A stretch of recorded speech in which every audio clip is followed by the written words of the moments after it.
Katakan Pak Prabowo, aku butuh individu yang membantuku, bukan aku butuh mengakomodasi wakilmu, kan enggak? Jumpa lagi di Sudut Pandang.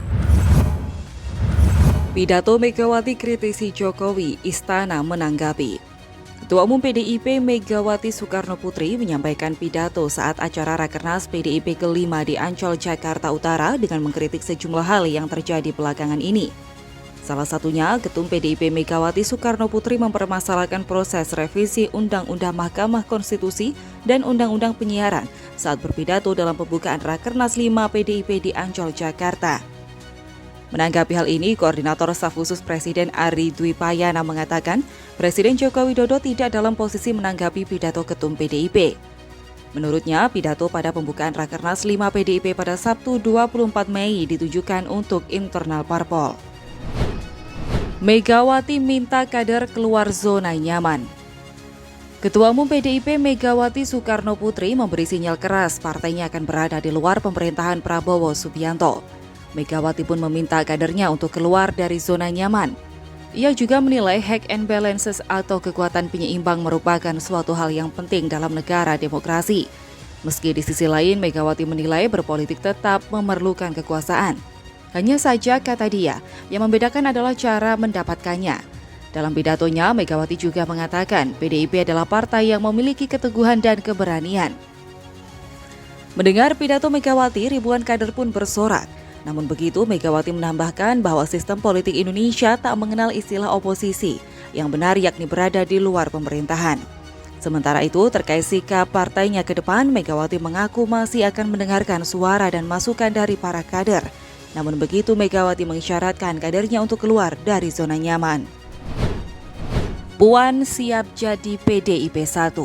Pengamat politik Ahmad Khairul Umam menganalisa pidato politik Megawati jadi kode keras agar struktur kepartaian PDIP mulai konsolidasikan kekuatannya untuk dukung Puan Maharani sebagai penerusnya. Namun demikian, regenerasi yang dimaksud keinginan Megawati mendukung Puan Maharani sebagai Ketua Umum PDIP berikutnya. Bahkan omongan Megawati itu dapat dianggap sebagai dukungan terbuka Megawati kepada Puan untuk jadi Ketua Umum selanjutnya. Menurut Ahmad Khairul Umam, ini menjadi wajar lantaran Puan merupakan putri kandungnya. Rekam jejak Puan juga mengikuti Megawati mengabdikan diri di PDIP. Jokowi bagi-bagi sembako di Jogja. Berbarengan dengan acara pembukaan Rakernas 5 PDIP yang dihelat di Beach City International Stadium Ancol, Jakarta Utara sejak siang tadi hingga 26 Mei, Presiden Joko Widodo membagikan bantuan sembako kepada ribuan masyarakat di Istana Kepresidenan Yogyakarta atau Gedung Agung. Berdasarkan pantauan media, masyarakat mulai mendatangi area sekitar Gedung Agung mulai pukul 3:30 sore. Mereka kemudian membuat antrian panjang menunggu giliran menerima bantuan. Kemudian pintu gerbang Istana Kepresidenan baru dibuka kurang lebih pukul 4 sore. Jokowi tak ikut langsung proses pembagian bantuan ini.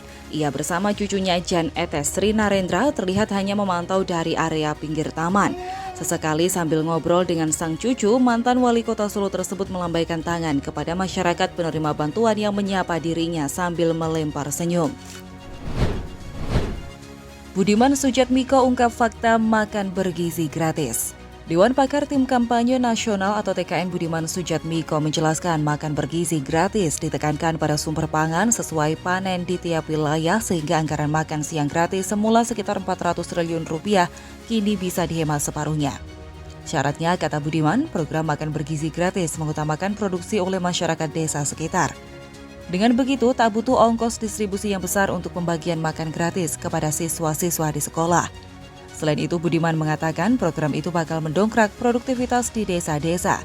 Dia mengalkulasi akan ada pembukaan lahan sawah baru hingga 650.000 hektar dan 50.000 kandang ternak baru hingga 2029 saat program tersebut dilaksanakan secara penuh. Bayang-bayang Jokowi di pemerintahan Prabowo. Saat ditanya dalam wawancara sebuah stasiun televisi mengenai kabar Jokowi menjadi penasihat pemerintahan Prabowo Gibran setelah purna tugas sebagai Presiden RI, Presiden terpilih Prabowo Subianto mengatakan sangat menguntungkan bagi bangsa dan negara jika Presiden Joko Widodo setelah lepas masa jabatan Presiden menjadi penasihatnya di pemerintahan.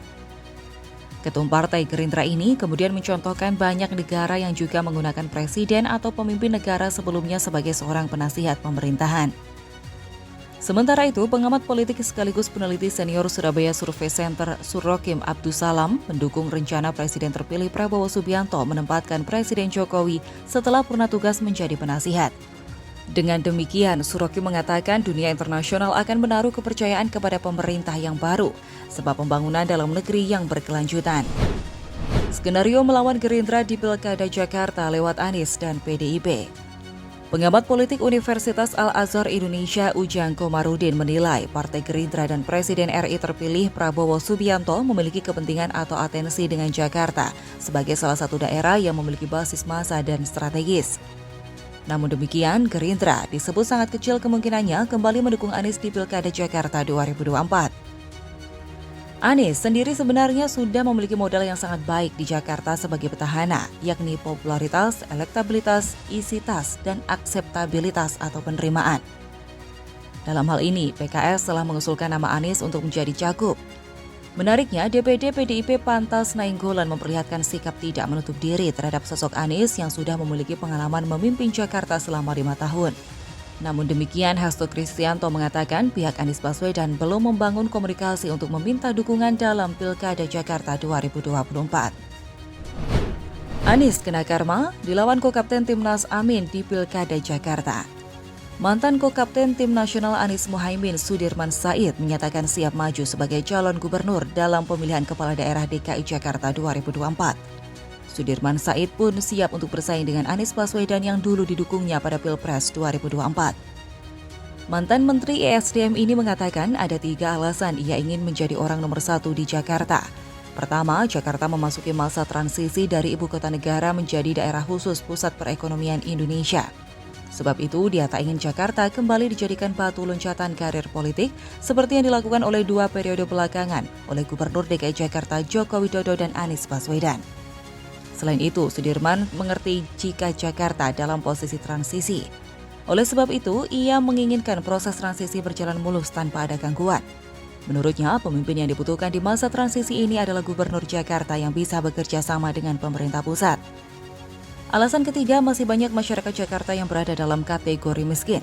Sebab itulah Sudirman ingin memberikan pengabdian menjadi Gubernur Jakarta mendatang.